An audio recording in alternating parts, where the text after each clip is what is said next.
the village where aging seemed to slow down. They noticed at first in photographs. Faces that barely changed over decades. Hands that stayed steady long after they should have weakened. Something in this place refused to follow the rules of time. In a world obsessed with reversing age, most stories begin in laboratories, but this one begins somewhere quieter, somewhere overlooked.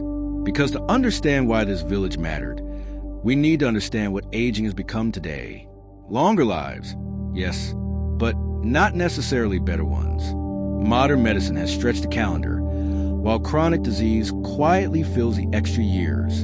And as societies grow older, the question has shifted from how long we live to how well we last. Decades ago, researchers were chasing answers through chemicals, machines, and controlled trials. Yet the most unsettling clue didn't come from a breakthrough study. It came from a pattern. A strange statistical anomaly buried in regional records. One small population living longer, aging slower, and dying differently than everyone else around them. At first, it looked like a clerical error. Birth records misfiled, ages exaggerated, a rural myth reinforced by local pride. But the numbers refused to disappear. Heart disease was rare. Dementia appeared late, if at all. Mobility remained intact well into old age. People worked longer, laughed louder, and recovered faster. When scientists finally arrived, they expected a single explanation: a special food, a rare gene, a hidden supplement passed down through generations. What they found instead was far more uncomfortable. Nothing here fit neatly into modern longevity theory. No miracle ingredient, no obvious intervention, just a way of living that quietly resisted decay. This village did not look extraordinary. The houses were modest. The work was physical. Life moved at a slower, repetitive rhythm. But beneath the surface, something fundamental was different.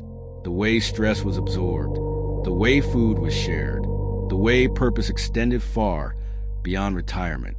And that was the first crack in the story we tell ourselves about aging. The idea that longevity is something we engineer at the end of life, instead of something we build into every day before it.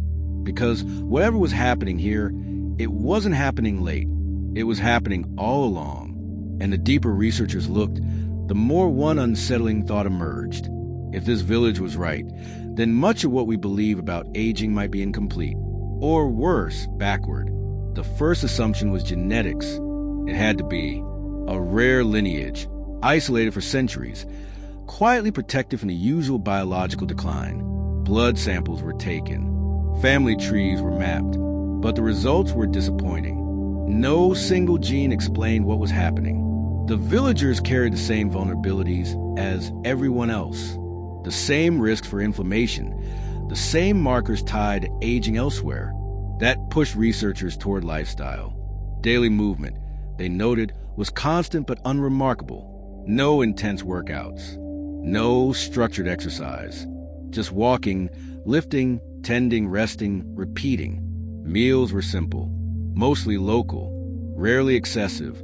Protein was modest, sugar scarce. Nothing revolutionary by modern standards. And yet, the outcomes were. Then came the social data. And this is where the pattern began to sharpen. Loneliness, a known accelerator of aging, was almost absent. Elderly residents were not sidelined. They were embedded. Decisions still involved them. Work still required them. Identity did not collapse after a certain birthday. Purpose, it seemed, did not retire. Stress markers told a similar story. Cortisol levels remained surprisingly stable across age groups. Not low, stable. Life here was not free of hardship, but pressure moved differently. It rose and fell in waves, buffered by routine and shared responsibility. Crisis was communal, not private. Recovery was expected, not rushed. Still, skepticism remained. Correlation was not causation. Maybe the village benefited from survivor bias. Maybe the unhealthy left. Maybe only the resilient stayed. So comparisons were made. Neighboring regions, similar climates, similar diets, similar incomes. Yet the difference persisted. The aging curve bent gently here, while elsewhere it dropped sharply.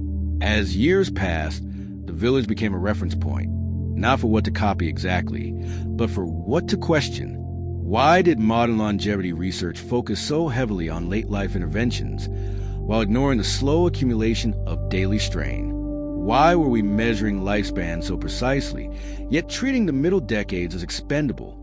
The early conclusion was unsettling. Aging was not simply something that happened to these people. It was something they actively shaped without ever trying to, and that raised a more troubling possibility. If environment and meaning mattered this much, then many of our age-related declines might be less inevitable than we assume. But there was one more layer to uncover.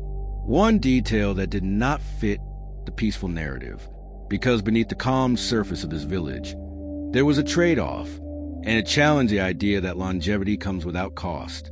The trade-off revealed itself slowly, not in medical charts, but in choices. Life here was longer, yes, but it was narrower. Opportunities were fewer. Change arrived late, if at all. Young people often left, drawn toward speed, novelty, and ambition. Those who stayed accepted a quieter bargain with time. Researchers began to notice a pattern of restraint. Emotional extremes were rare. Celebration existed, but excess did not. Conflict surfaced, but escalation was discouraged. Desire was shaped early, trimmed to fit the boundaries of the community. In many ways, this stability protected the body, but it also softened the edges of individual expression. Modern neuroscience offered a clue. Chronic novelty and constant decision-making strain the nervous system. They elevate stress hormones, fragment sleep, and accelerate cellular wear. This village lived with fewer choices, fewer shocks, fewer abrupt turns.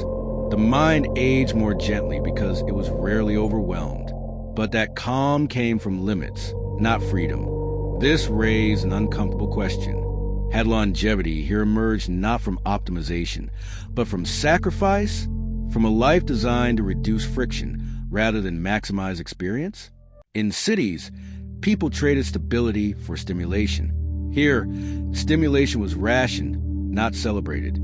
The conflict deepened as the village changed. Roads improved. Technology arrived. Younger generations brought phones, media, comparison. Stress patterns shifted. Sleep shortened. Meals sped up. Social roles blurred. And within a single generation, markers of aging began to creep forward again. What once looked timeless suddenly appeared fragile. Longevity was not a permanent trait. It was a condition maintained by structure. When that structure loosened, the benefits faded. This wasn't a genetic miracle. It was a cultural equilibrium, delicately balanced against modern pressure. Scientists watching this transition felt unease. If longevity depended on constraints most people would reject, what did that mean for the rest of the world? Could long life coexist with modern intensity? Or were we unknowingly trading years for speed? The village was no longer just a curiosity. It had become a warning.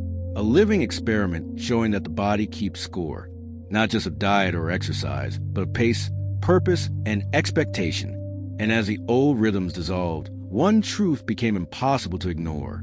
Aging was not waiting for old age to begin. It was responding moment by moment to how life was being lived. The realization arrived without drama. No single discovery, no final experiment, just a quiet convergence of evidence pointing in the same direction. Longevity was not hidden in a pill, a gene, or a breakthrough waiting to be patented. It was embedded in patterns so ordinary they were easy to overlook. The climax of this story is not about the village itself. It is about what the village revealed. That aging accelerates when life becomes fragmented, when identity is stripped too early, when stress becomes constant instead of cyclical, when meaning is postponed until after productivity ends. Here, life resisted that fragmentation. Work blended into social life. Aging blended into usefulness. Rest was not guilt. Slowness was not failure. The body responded by holding together longer, not because it was forced to, but because it was not constantly pushed apart. As the modern world presses forward, faster and louder, the lesson becomes sharper. We cannot fully replicate this village, nor would most people want to, but we can recognize the invisible cost of speed, the way chronic urgency shortens recovery, the way isolation compounds decline, The way purpose, once removed, leaves biology with no clear reason to endure. Longevity, it turns out, is less about adding years at the end and more about protecting the middle, the decades where habits harden, stress accumulates, and expectations quietly shape physiology. By the time old age arrives, much of the outcome is already decided. This story does not offer a formula. It offers a mirror, one that asks whether the lives we are building are quietly accelerating the very decline we fear most. Because somewhere along the way, we may have mistaken intensity for vitality and efficiency for longevity. And if that is true, then the future of aging will not be decided by technology alone. It will be decided by the daily structure of ordinary lives, long before anyone starts counting the years.